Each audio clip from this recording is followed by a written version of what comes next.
Bonjour et bienvenue sur le podcast du Centre de prévention du suicide intitulé « Le deuil après suicide, parlons-en ». Le Centre de prévention du suicide, situé à Bruxelles, existe depuis plus de 50 ans. Il propose à chaque étape du processus suicidaire une écoute active permettant aux personnes en crise d'exprimer leurs souffrances, de clarifier leur situation, de prendre du recul et d'ouvrir d'autres possibles. Les services du Centre de prévention du suicide permettent une prévention du suicide complète et complémentaire. Parmi ceux-ci, la ligne d'écoute anonyme est gratuite, le 0800 32 123. Nos écoutants bénévoles répondent aux appels avec bienveillance et sans jugement. Le Centre de prévention du suicide propose également des consultations pour accompagner la crise suicidaire et le deuil après suicide, des formations et des sensibilisations, des interventions en collectivité suite à un passage à l'acte suicidaire et un centre de documentation. N'hésitez pas à consulter notre site web www.préventionsuicide.be. Bonjour à tous et toutes, je m'appelle Déborah Dessec, je suis chargée de communication au Centre de prévention du suicide. J'accueille aujourd'hui le premier invité de notre podcast, Jean. Jean est un prénom d'emprunt. Nous souhaitons le remercier de témoigner dans ce podcast sur un sujet extrêmement difficile. Bonjour Jean. Bonjour Déborah. Merci d'être de retour avec nous. Nous avons beaucoup parlé de la tragédie que vous avez vécue, du deuil de votre fils par suicide et de l'énorme souffrance que vous avez ressentie. Vous avez aussi beaucoup parlé de lourdeur, notamment une lourdeur administrative. Et là où j'aimerais bien qu'on s'attarde un peu dans ce deuxième épisode et qu'on examine ensemble, c'est aussi une lourdeur sociétale. Et quand on a préparé le podcast, vous nous avez raconté une anecdote, notamment avec votre voisine. Est-ce que vous pouvez en parler aux auditeurs et auditrices ? Oui, bien sûr. Donc, une dizaine de jours après le décès de mon fils, je rencontre une voisine, on se connaît très bien, c'est presque une amie, et elle était bien sûr au courant de ce qui s'était passé. Et elle me voit et elle me demande « Alors, comment ça va ?» Alors évidemment, ça vient clairement d'une bonne intention. Mais à ce moment-là de mon processus de deuil, qui n'avait peut-être même pas encore commencé, le « comment ça va » m'a paru tellement rude, parce qu'on a l'habitude de dire dans notre société « comment ça va », sans même parfois attendre la réponse de l'autre. On s'attend à ce que l'autre dise « bah oui, ça va ». Et ici, j'étais très surpris de cette question, puisque fatalement, ça n'allait pas. Et je lui ai répondu, ben, ça va comme un père qui vient de perdre son fils par suicide. Et là, évidemment, je pense qu'elle a réalisé que le comment ça va était peut-être une question, certes encore une fois, qui venait d'une bonne intention, je n'ai pas le moindre doute là-dessus, mais qui à ce moment-là était peut-être un peu incongru. Et donc ce comment ça va, c'est quelque chose auquel j'ai beaucoup réfléchi. Et puis j'ai rencontré après un autre voisin, également au courant de la situation. Et lui, il m'a dit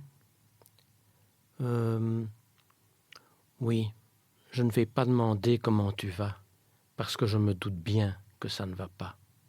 Et ça, évidemment, c'était déjà beaucoup plus en adéquation avec ce que je vivais. Et autant j'ai été un peu choqué, à tout le moins perturbé du premier « comment ça va », autant j'ai, si je puis dire, mieux vécu le « je ne vais pas te demander comment tu vas, parce que je me doute bien que ça ne va pas ». Et tout ça pose la question des rapports avec les autres. Et je pense que pour les autres personnes de l'entourage, proches et moins proches, c'est très compliqué de savoir ce que l'on peut dire, ce que l'on ne peut pas dire. Une personne en deuil après suicide est tellement fragilisée. Ça, c'est un mot aussi très important et une notion sur laquelle je voudrais insister. C'est la notion de fragiliser. C'est pas que nous soyons fragiles, mais nous sommes fragilisés. Notre sensibilité, surtout au début, est à fleur de peau. Et par conséquent, le moindre mot, la moindre intonation peut prendre des proportions sans doute parfois excessives, et donc dans un sens ou dans l'autre, vite de nouveau plus triste ou vite un peu plus réconforté. Et puis, comme vous dites, ça dépend de l'intonation aussi, entre un ça va où il y a la possibilité de vraiment s'exprimer et un ça va où on s'attend à ce que la personne donne une réponse rapide, genre oui, bien sûr, il y a une différence. Oui, parce que dans le ça va, en tout cas en ce qui concerne une personne en deuil, ces deux mots extrêmement courants débouchent sur plein de choses. Et donc, il y a des moments où on n'a même parfois pas toujours envie de répondre, mais l'autre ne peut pas deviner que ce n'est pas le bon moment. Et d'autres fois où on aurait envie de développer le « ça va, ben non, ça ne va pas, parce que... » Et en ce qui me concerne en tout cas, je n'ai pas toujours, au début et même encore maintenant, je n'ose pas toujours trop développer mes sentiments profonds, par peur quelque part de déranger. Parce que dans la mort en général, et dans la mort par suicide en particulier, ce que je retiens, c'est qu'il y a quand même encore un grand tabou. La mort est un sujet dont on n'aime pas trop parler, parce que, mais oui, ça nous met en face de notre finitude, et je pense que ça peut engendrer beaucoup d'anxiété, pour ne pas dire d'angoisse. Et quand on parle de la mort de quelqu'un de jeune comme mon fils, et quand on parle de la mort par suicide en plus, mort et suicide associés, ça prend encore une autre dimension. Et je pense que ça met les interlocuteurs mal à l'aise, parfois en difficulté. En tout cas, en ce qui me concerne, pour éviter de mettre les autres en difficulté ou mal à l'aise, je préfère parfois à la limite ne pas insister, dire bah oui, tu sais, ça va, comme ça peut aller, avec des hauts et des bas, sans trop insister, presque pour ne pas avoir l'air d'en rajouter. Parce que la vie continue. La vie continue pour tout le monde, y compris pour moi, finalement. Au début, on a un peu de mal avec ce concept de vie. Tiens, moi je continue à vivre. Mais oui, la vie continue, même si la vie pour moi ne continue peut-être pas comme ceux qui n'ont pas connu ce drame, cette tragédie.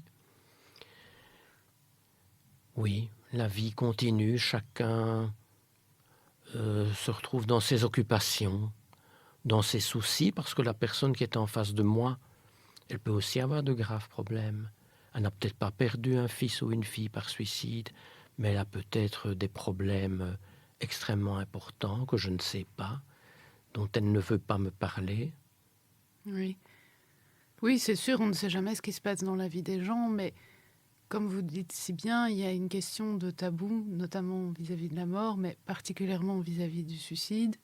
Et donc, il y a aussi peut-être une appréhension de la part des gens qui aimeraient en parler, mais qui ne savent pas comment. Et donc, dans les deux cas, ça reste toujours compliqué par la suite. C'est une vraie bonne question.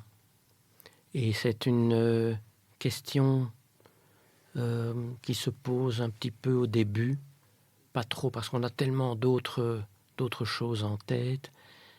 Mais au fil de l'évolution du processus de deuil, on en arrive à se poser d'autres questions de manière plus générale, je dirais presque philosophique, si je peux me permettre.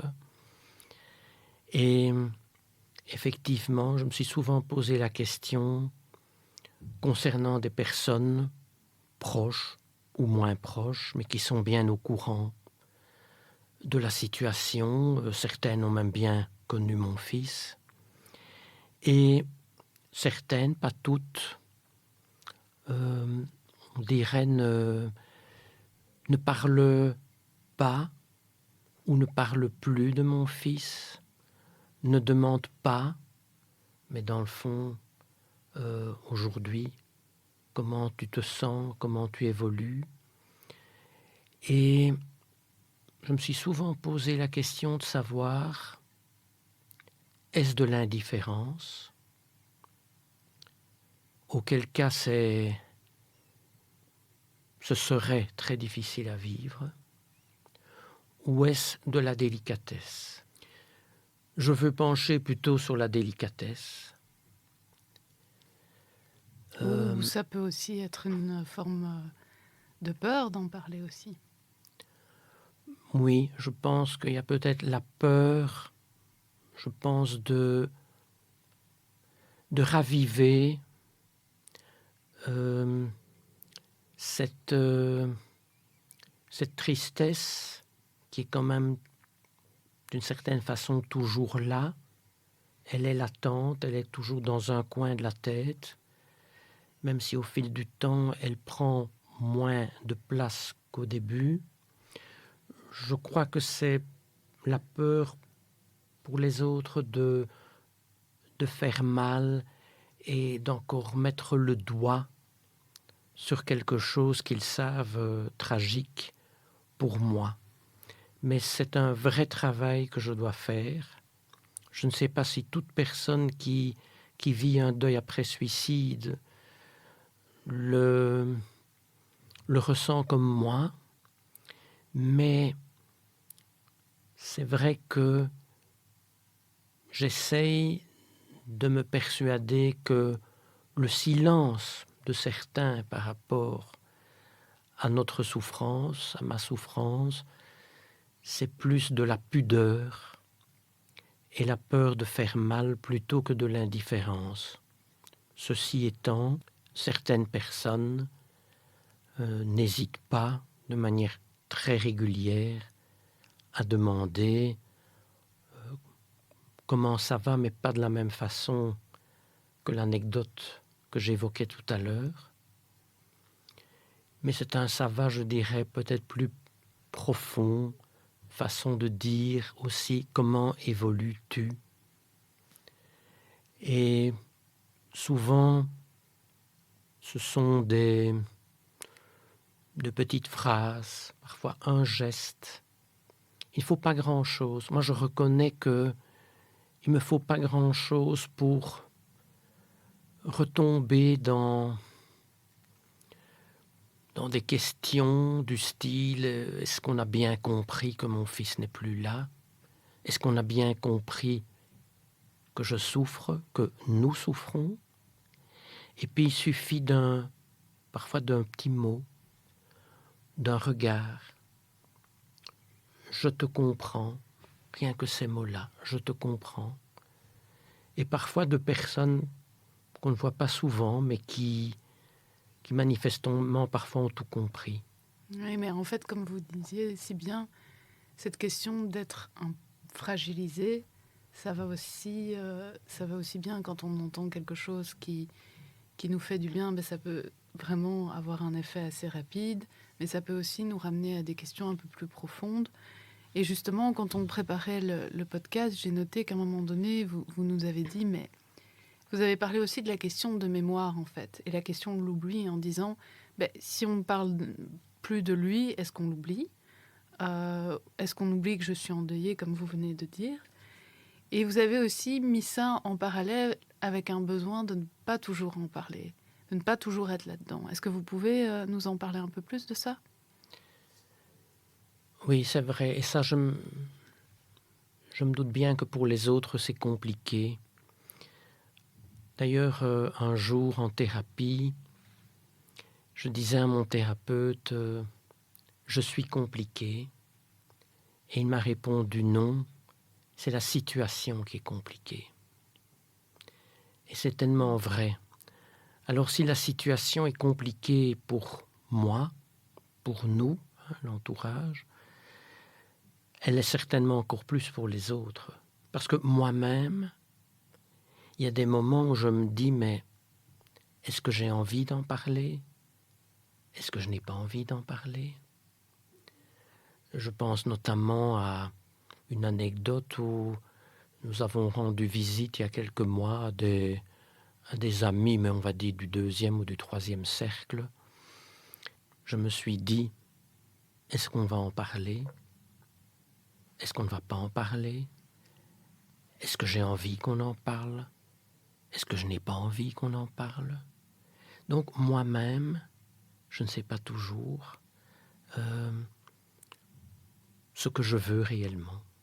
Je reconnais que c'est très compliqué. Et finalement, quand on est allé chez ces personnes, on a fini par parler de notre deuil, mais en fin de journée. Et finalement, j'ai appris que la maman de la dame chez qui on était s'était suicidée il y a plusieurs années et elle n'en avait jamais parlé. Comme quoi, vous voyez, Ouais. on n'est pas les seuls à ne pas pouvoir toujours en parler ou ne pas avoir envie d'en parler. Et du coup, est-ce que vous avez eu la sensation qu'elle a pu s'exprimer là-dessus aussi, qu'il y avait une forme de compréhension entre vous? Oui, j'ai senti une forme de compréhension. Évidemment, la maman de cette personne, donc la maman, je ne l'ai jamais connue, s'est suicidée il y a plus ou moins une 30aine d'années. Donc, l'évolution du deuil de la personne en question est bien sûr bien plus loin que mon évolution, mais à ce propos, je voudrais dire quelque chose. Et je voudrais que ce ne soit pas mal compris par les auditeurs, mais je me rends compte que la mort est quelque chose d'évidemment tragique, de manière générale. La mort par suicide a une connotation très particulière, ce tabou dont je parlais tout à l'heure. Et sans vouloir absolument faire de gradation dans le malheur, parce que ce serait abject de ma part, mais je me rends compte que je ressens une complicité peut-être particulière par rapport à des personnes qui ont ou qui auraient perdu par suicide un enfant, un fils, une fille. J'ai très vite eu ce besoin de rencontrer l'une ou l'autre personne, non seulement qui a perdu un proche par suicide, évidemment, mais quelqu'un qui, comme moi, aurait perdu un fils, une fille, donc évidemment donc quelqu'un de jeune. Je rappelle que mon fils n'avait que 30 ans. Et donc, cela complexifie encore plus, je vais dire, notre état d'esprit, parce que, et je me rends compte que c'est compliqué pour l'entourage, les personnes qui doivent se dire, est-ce qu'on peut lui en parler, est-ce qu'on ne peut pas lui en parler? Moi-même, je ne sais pas toujours ce que je veux. Moi-même, je me rends compte que, voilà, que ce soit le suicide d'un conjoint, ça doit être terrible, le suicide d'un père, d'une mère, d'un frère, d'une sœur, d'un enfant, c'est terrible. Mais moi, ayant vécu le suicide d'un enfant, j'ai besoin de pouvoir partager encore davantage avec quelqu'un qui a perdu un enfant dans ces circonstances. Effectivement, ça me semble important de pouvoir parler à des personnes qui peuvent vous comprendre. Et je reviendrai là-dessus après, parce qu'il me semble que vous avez aussi participé à des groupes de parole. Euh, mais il y a une question qui me vient là maintenant, c'est notamment par rapport à ce que je citais de ce que vous nous aviez dit dans la préparation. Si on ne parle pas de lui, est-ce qu'on l'oublie? Est-ce que vous avez la sensation que vous devez parler de lui à certains moments, ne fût-ce que par devoir de mémoire, pour garder sa mémoire aussi auprès des autres, en fait? Je me sens pas vraiment obligé de parler de lui. Si nous recevons des personnes ou qu'on va chez elles ou qu'on fait quelque chose avec d'autres personnes, je ne vais pas commencer à dire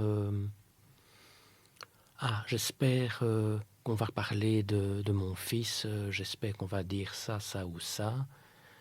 Je me dis plutôt, on verra bien dans le cours de la conversation si la question va se poser ou pas, si quelqu'un va faire allusion, si quelqu'un va en parler plus ouvertement. Mais ça reste toujours quelque chose de compliqué, parce qu'il y a des moments où, après une journée ou une soirée, qu'on n'en a pas parlé, je me dis, ouf, on n'en a pas parlé. Et il y a des moments où je me dis, c'est dommage, il n'y a même pas eu un petit mot. Ouais. Et puis parfois, il ne faut pas grand-chose. On recevait des amis il y a quelques mois. Mais ce ne sont pas des amis proches, ce sont des personnes qu'on voit 2-3 fois par an. Mais c'était une dame qui est venue avec ses 3 enfants, de grands enfants. Et on arrive au bout de la soirée. Ils vont partir, ils sont dans le hall et on n'a pas dit un mot sur mon fils. Et à ce moment-là, je me dis, ce n'est ni ouf, on n'en a pas parlé, ni oh c'est dommage, on n'en a pas parlé. Et puis, voilà qu'un des 3 grands enfants, c'est déjà un jeune adulte, ce jeune homme voit une photo de ma petite fille, me pose une question, elle est à un spectacle, et ce garçon me demande si moi je vais à ce genre de spectacle.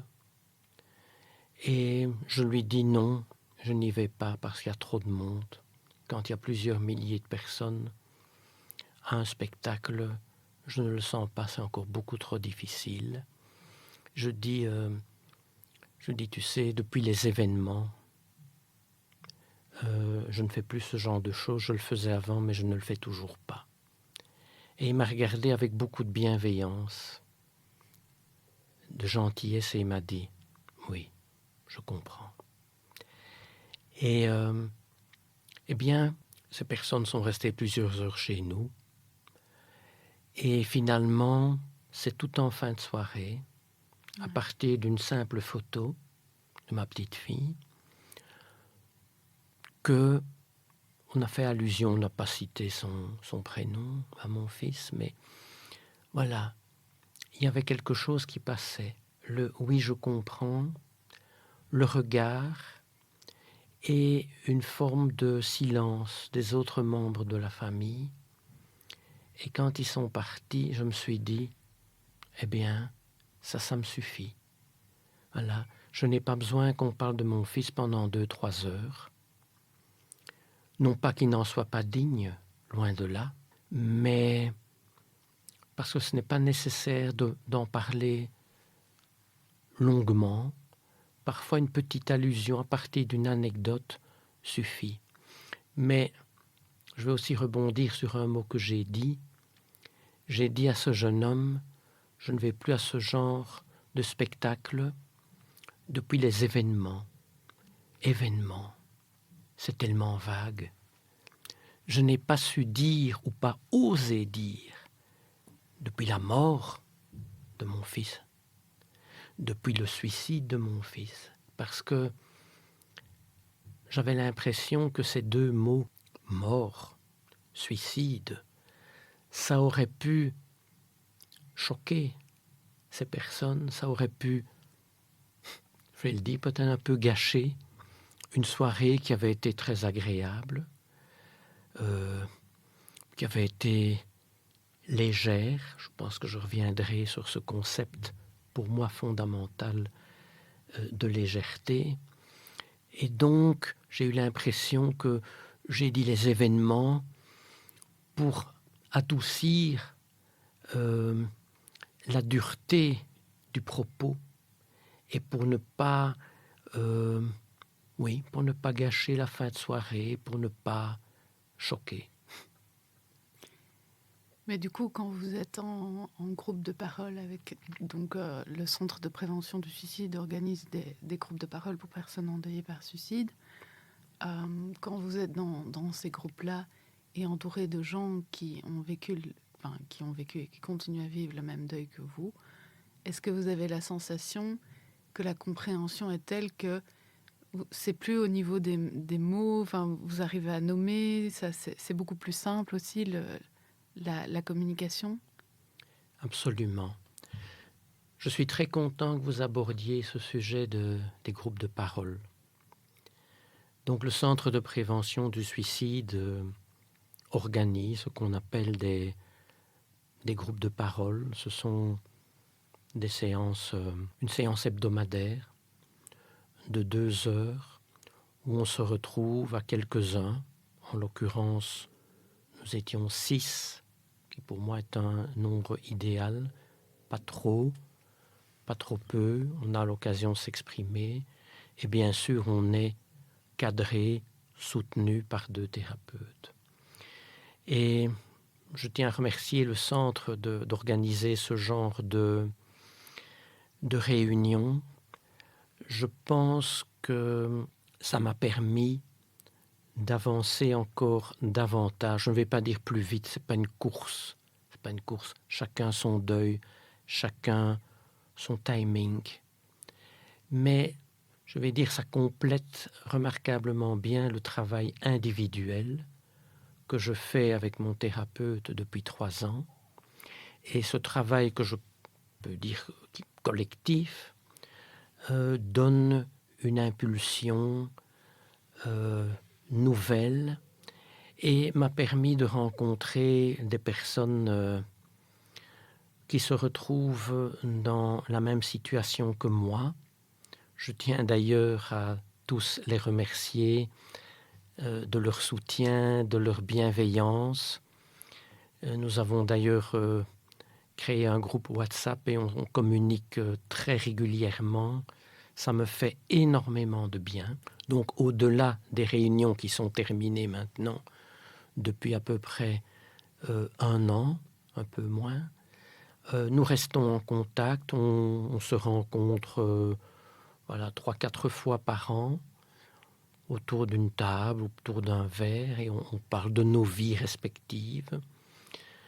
Et même si toutes ces personnes n'ont pas nécessairement perdu un enfant comme moi, mais ce sont toutes des personnes qui sont en deuil, qui ont perdu un être proche, un être cher, et qui vivent la même tragédie, le même drame, la même douleur, la même souffrance, mais aussi les mêmes espoirs que moi. Oui, et c'est intéressant que vous parliez du mot espoir, parce que j'aimerais vous reparler d'une phrase que vous avez dite aussi quand on a préparé le podcast. Vous avez dit à un moment donné, vivant, mais à quel prix?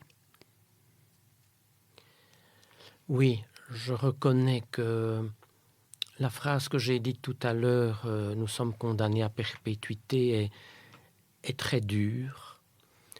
Elle peut même paraître excessive. Quand je dis condamné à perpétuité, je ne veux pas dire par là qu'il n'y a plus d'espoir de vie pour les proches, loin de là.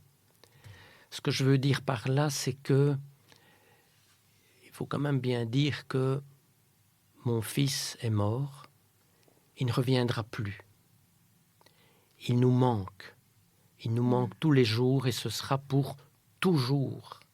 Jamais il n'y a cet espoir de le retrouver, de pouvoir le serrer dans les bras, de pouvoir lui parler. Et c'est pour toujours, c'est dans ce cadre-là que j'ai utilisé ce mot sans doute très fort de perpétuité, mais je tiens quand même à rassurer les auditeurs, les auditrices. Il y a une vie. Il y a une vie qui recommence progressivement. Il y a de l'espoir, je le dis. C'est très difficile. Il y a des moments de grande souffrance, de doute. On n'évolue pas à pas. Tout le monde n'évolue pas de la même façon. Il faut aussi que l'entourage comprenne que nous avons besoin de temps. Il y a deux sortes de temps. Le temps objectif, les heures qui passent, les jours, les semaines, les mois, les années. Mais il y a aussi le temps subjectif, le temps personnel à chacun, le temps intérieur. Et ça, c'est très important, c'est fondamental à bien comprendre. Oui, c'est sûr que c'est... Et puis, c'est aussi un processus, en fait. Donc, ça prend du temps. On a parlé aussi d'une transition à un moment donné vers la légèreté. Qu'est-ce que ça représente pour vous? Alors, ce mot légèreté n'est pas venu à l'esprit tout de suite. Mais après quelques mois de thérapie, je me suis rendu compte d'abord de ceci. C'est que, au départ, comme je l'ai exprimé tout à l'heure, j'avais en moi l'impression qu'il y avait à la fois la vie et la mort qui se mêlaient. Et parfois j'avais l'impression que la mort, mais entendons-nous ici une mort peut-être plus symbolique que j'avais en moi qui prenait le dessus, et la vie, symbolique mais réelle, qui était présente. Et au fil du temps, mais surtout au fil du travail, j'insiste sur ces deux notions, le temps et le travail, parce qu'une psychothérapie, c'est un vrai travail. Au fil du temps et du travail, je me suis rendu compte que la vie, et je le ressentais en moi, que la vie reprenait progressivement le dessus, l'air de rien, que la mort avait tendance de plus en plus souvent à s'effacer, à se mettre sur le côté, à s'éloigner. Alors elle est toujours là. Mon fils est mort, je ne peux pas le dire autrement. Et puis, tout le monde pense à la mort. Je peux penser à ma propre mort aussi. Mais la mort que je ressentais après le décès de mon fils, cette mort brutale, cette mort cruelle, avait tendance progressivement à s'estomper et à s'éloigner et à redonner sa place à la vie. Et c'est là que je voudrais parler de légèreté et je voudrais vous raconter une anecdote qui, je pense, a été un tournant dans mon processus de deuil. Je me retrouvais un jour avec ma compagne et ma petite fille en forêt de Soignes, un endroit d'ailleurs que j'adore par-dessus tout. Entre parenthèses, la nature me fait énormément de bien. J'ai toujours aimé la nature, mais elle est encore plus importante depuis la mort de mon fils. Nous étions dans cette merveilleuse nature. Et figurez-vous que nous marchions et on s'est mis à chanter. Ce que je fais rarement. Je chante comme une casserole. Il pleut déjà assez comme ça en Belgique, mais on chantait, et surtout ma petite fille. Et voilà que vient dans l'autre sens un monsieur qu'on ne connaît pas, qui ne nous connaît pas. Et on chantait. Et ce monsieur arrivé à notre hauteur nous dit, avec un grand sourire, comme ça fait plaisir de voir des gens heureux. Et de prime abord, je me suis dit, oh tiens, c'est sympathique. Ce monsieur voit 3 personnes qui chantent et qui parlent que nous avons l'air heureux. Et puis très vite, il y a une sorte de chape de plomb qui s'est comme ça abattue sur moi, où je me suis senti mal à l'aise et où je me suis dit « Oh là là, mais comment est-ce possible ?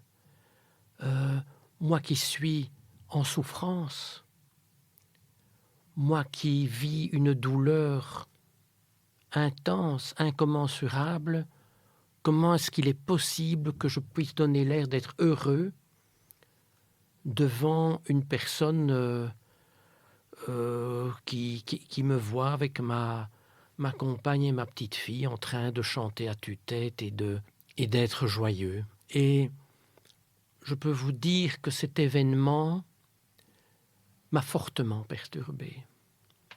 M'a très fortement perturbé parce que je me suis dit mais Jean, tu ne peux pas être heureux, tu ne peux pas avoir l'air d'être heureux ou même simplement avoir l'air d'avoir du bien-être. Tu as perdu ton fils qui s'est suicidé il y a quelques mois et tu arrives à chanter à tue-tête, à avoir l'air heureux. Mais quel père es-tu pour te permettre ce genre de choses ? Je ne vous cache pas que j'ai été mal de ça. À vrai dire, j'ai terriblement culpabilisé. Pourquoi ? Parce que j'avais l'impression que la manifestation d'une forme de, pas de bonheur, c'est pas du bonheur, mais cette forme de légèreté, c'est là qu'est venu pour moi ce concept de légèreté. Bonheur, c'est un grand mot. Non, je préfère bien-être, parce qu'il y a bien, mais il y a aussi être, mais aussi légèreté, parce que c'est un mot que je trouve justement léger et qui vient en opposition à la lourdeur dont j'ai parlé tout à l'heure. Cette lourdeur, si elle persiste, elle devient insupportable.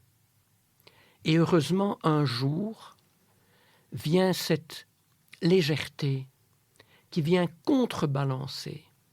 Et dans la légèreté, il y a tout.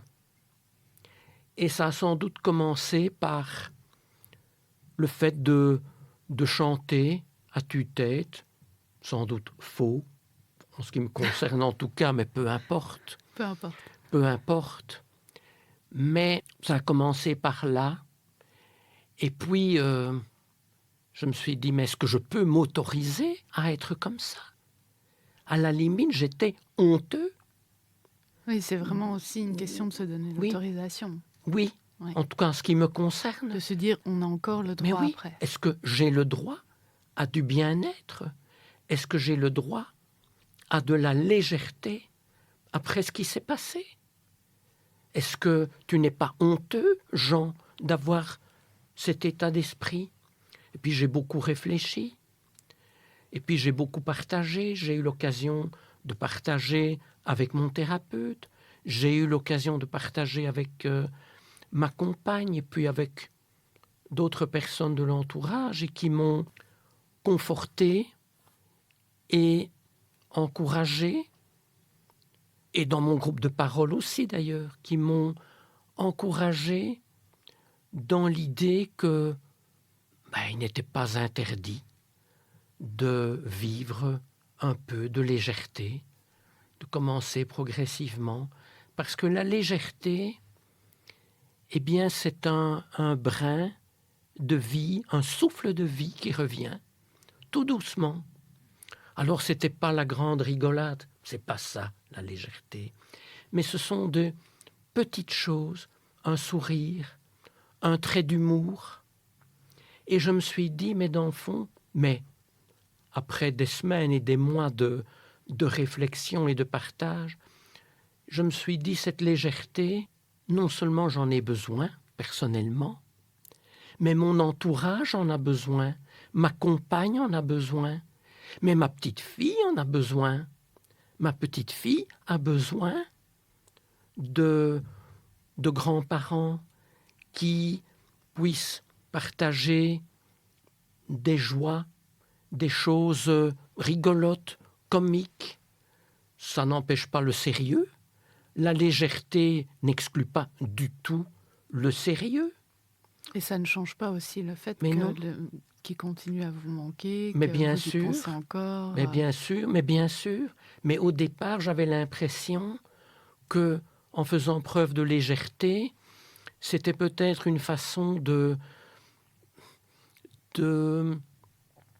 quelque part, de faire mal à mon fils, de lui manquer peut-être de respect, alors qu'après coup, avec le temps et le travail et le partage avec d'autres personnes, j'ai plutôt même le sentiment que c'est une façon de lui rendre hommage. C'est une façon de lui rendre hommage. Et surtout que c'était avec sa fille. Qui bien chantait sûr. Avec vous, qui vivait, Mais oui, et qui doit continuer encore à vivre de très et elle doit années. vivre, notre petite fille doit vivre. Je veux qu'elle vive et je veux qu'elle puisse être heureuse, même si elle est amputée de son papa. Parce que c'est une amputation pour un enfant. C'est terrible pour elle.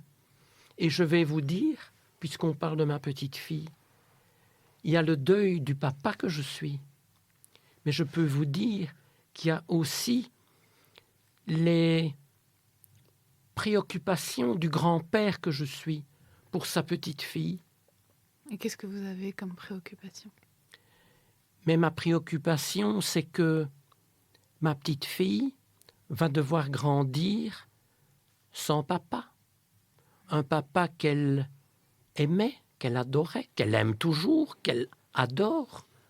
Un papa qui aimait, qui adorait sa fille et qui a eu ce geste d'autant plus incompréhensible qu'il avait sa fille, qu'il aimait sa fille.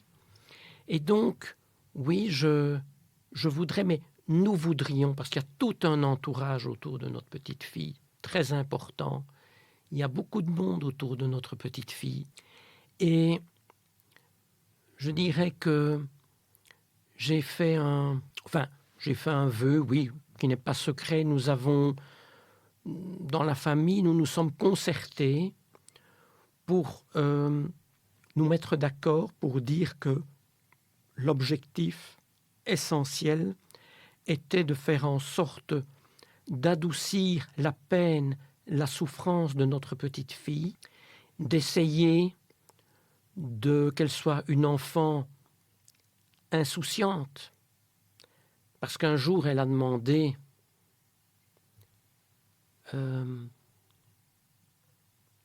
dans le fond, c'est quoi l'insouciance ? Mais un jour, elle avait demandé c'est quoi l'insouciance avant le décès de son papa. Et c'est important, l'insouciance. Voilà encore un concept fondamental, surtout pour un enfant. Enfance, elle a posé la question. Oui, mais avant le décès de son papa, en parlant, parce qu'on parle beaucoup, elle demandait ce qu'était l'insouciance et on lui avait répondu en disant qu'on trouvait que enfance devrait idéalement toujours rimer avec insouciance. Que malheureusement, ce n'est pas toujours le cas. Et nous avions parlé d'enfants qui, malheureusement, n'ont pas la chance d'avoir un entourage bienveillant. On avait utilisé ça avec des mots, je vais dire, compréhensibles pour une enfant à l'époque de 6 ans, mais elle avait bien compris parce que c'est une enfant extrêmement intelligente et éveillée. Et puis quand son papa est décédé, j'ai repensé à cette notion d'insouciance et je me suis dit, voilà, ma petite fille, c'est encore une enfant. Où est encore son insouciance ? Elle va perdre de son insouciance. Et on s'est dit, je me suis dit, mais on s'est dit avec l'entourage, qu'on essayerait de faire en sorte qu'elle puisse retrouver petit à petit cette insouciance qu'elle mérite, à laquelle elle a droit. Insouciance, ce n'est pas du tout indifférence. Loin de là, bien au contraire. Est-ce que pour vous, justement, la question d'insouciance, c'est aussi un droit à la légèreté ? Bien entendu, légèreté et insouciance, ça procède du même concept. C'est une opposition à la lourdeur, à la tristesse, à la colère, voilà, exactement. Oui. Et plus j'y réfléchis, plus je me dis que le monde en général est fait de dualité. Et je le ressens encore plus avec le décès de mon fils. La lourdeur, la légèreté, les soucis, l'insouciance.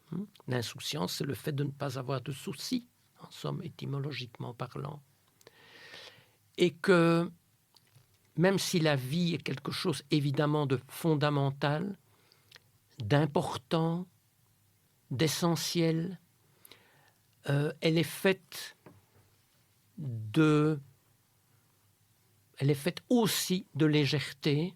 Elle devrait l'être toujours pour les enfants, mais dans la mesure du possible, c'est important que les adultes, dans quelques circonstances ils se trouvent, puissent vivre cette légèreté. Alors, ça ne dure pas 24 heures sur 24. Ce n'est pas le nirvana. On ne plane pas. Je précise bien. J'ai les pieds sur terre. J'ai la tête sur les épaules. J'essaye. Je suis lucide. Je suis réaliste. Mais cette lucidité, ce réalisme n'empêche pas cette légèreté qui, pour moi, est devenue un fil conducteur, presque une philosophie de vie. Une philosophie de vie. Et la légèreté, et ce n'est pas contradictoire, la légèreté est quelque chose de sérieux et de solide. C'est quelque chose de léger et de solide, la légèreté. Et ça permet d'entretenir au départ un souffle de vie. Et ça permet de revenir à la vie, presque de ressusciter, parce que quand il arrive ce qui arrive, mais c'est une forme de mort pour l'entourage, quelque part. Aussi, oui. Vous savez, j'ai dit un jour dans le groupe de parole, je m'adressais à mon fils et je lui ai dit, je t'ai donné la vie, tu t'es donné la mort. C'est terrible, c'est terrible. Quelle opposition, quel paradoxe. Mais j'ai envie de retenir, je t'ai donné la vie. Et lui a donné la vie. Et il a donné la vie à ma petite fille. Et est-ce qu'elle comprend vraiment, enfin j'imagine qu'elle comprend bien, parce que si on parle de droit à la légèreté, c'est qu'elle a aussi vécu ce deuil et elle le comprend bien. Donc encore une fois, c'est aussi, son papa peut lui manquer, elle peut aussi comprendre ce qui s'est passé, en avoir conscience, mais en même temps, il y a des possibilités, il y a un avenir et il y a la possibilité, même le droit à la légèreté. Oui, elle le sait très bien.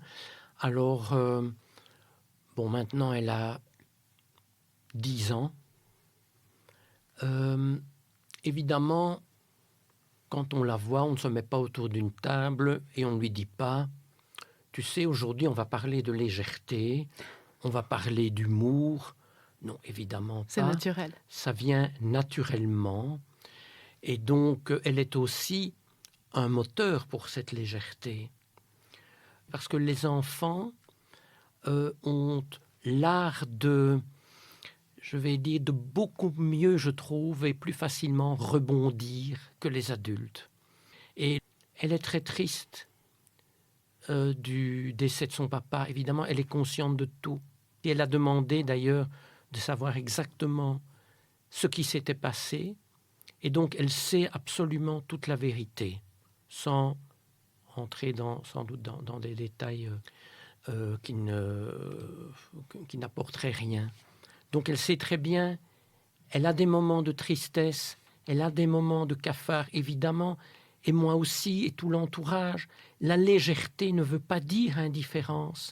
La légèreté n'empêche pas le chagrin, la douleur, la souffrance, mais c'est un fil conducteur, c'est un fil de vie, et ma petite fille est bien consciente de ça, mais on ne le dit pas, on essaye de le vivre.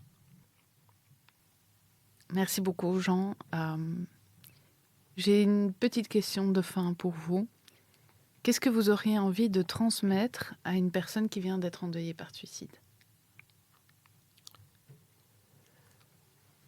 Au début, c'est de la sidération, de l'incompréhension. C'est le trou noir, c'est l'abîme. Et on ne voit pas très bien comment on va vivre cette épreuve cruelle et épouvantable. On ne voit pas d'avenir, c'est tout juste si on voit le présent.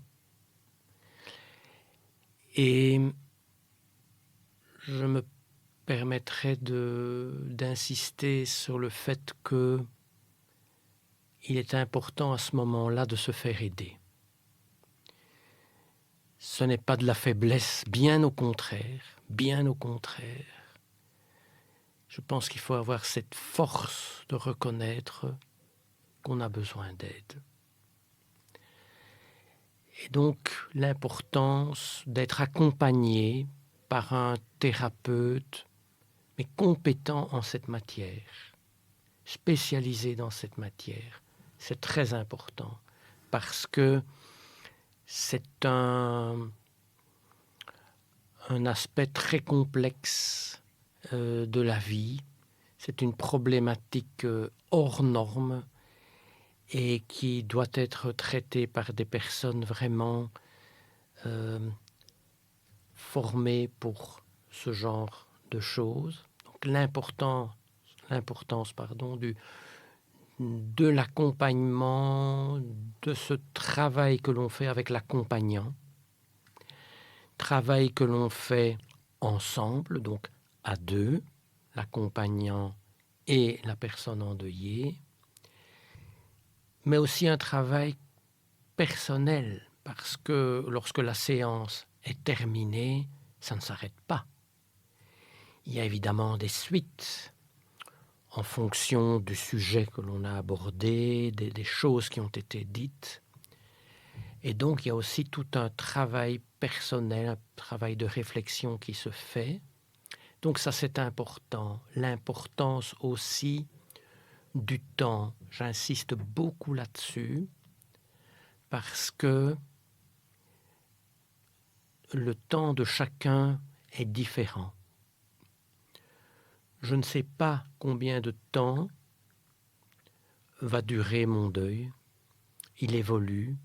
Et je dirais que ce n'est pas ça l'important. Ce n'est pas la durée. L'important, c'est de vivre malgré tout et c'est de sentir une évolution.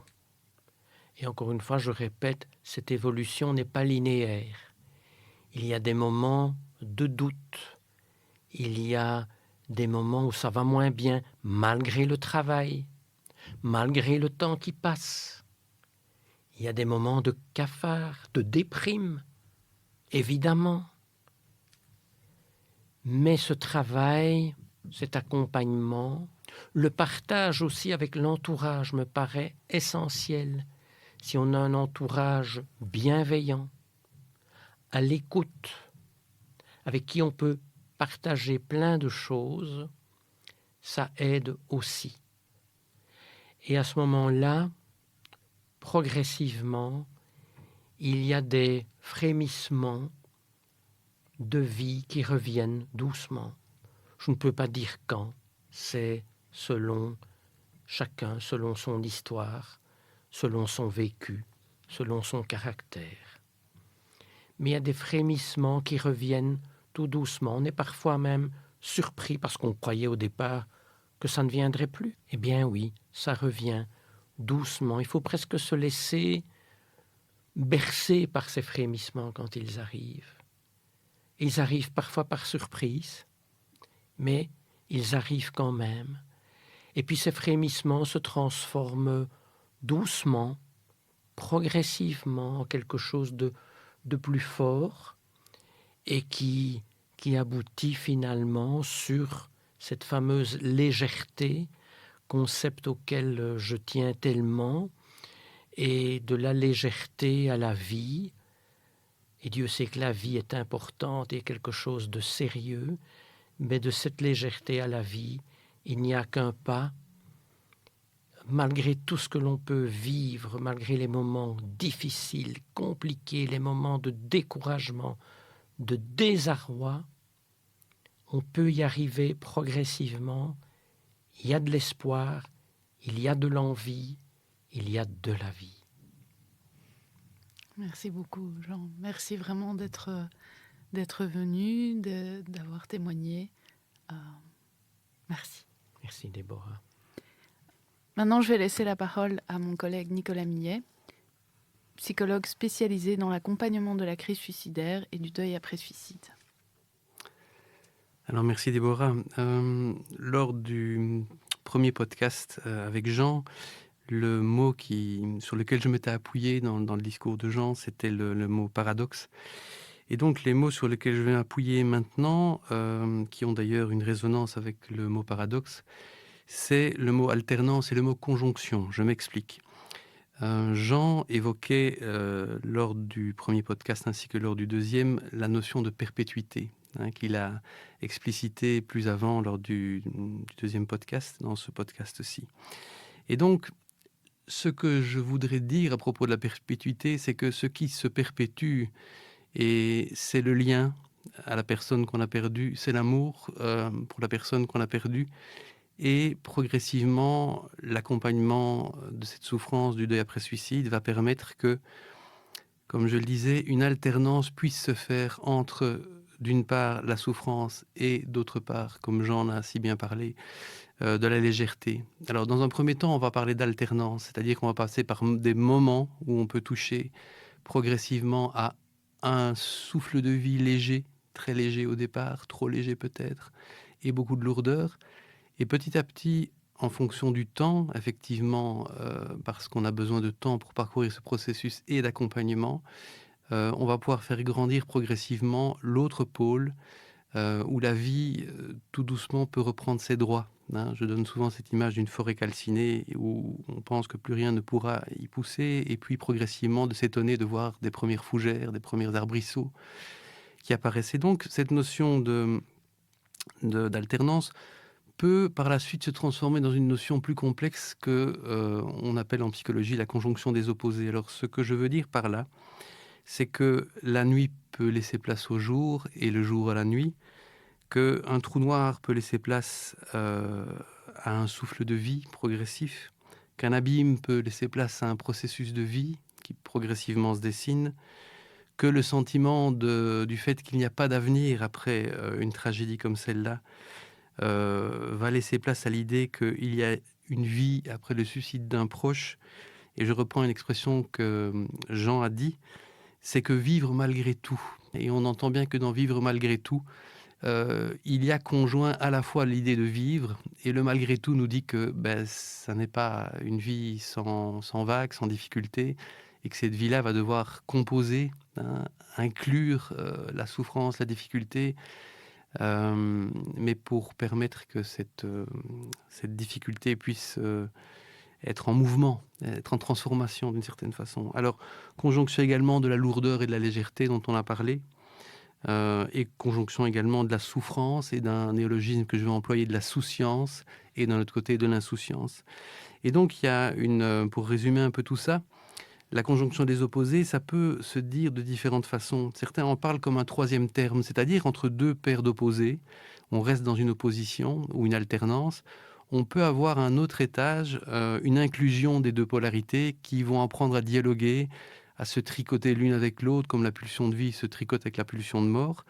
On peut parler également de tiers inclus, c'est-à-dire que ce troisième pôle va inclure les deux pôles opposés pour les faire se rencontrer, pour les faire se contrebalancer. Et donc, une troisième manière de nommer cette dynamique serait la fonction transcendante, c'est-à-dire qu'on apprend à s'élever au-dessus des oppositions qui nous éreintent, qui nous donnent peut-être le sentiment de sauter d'un pôle à l'autre, sans espoir peut-être de sortir de cette alternance qui épuise.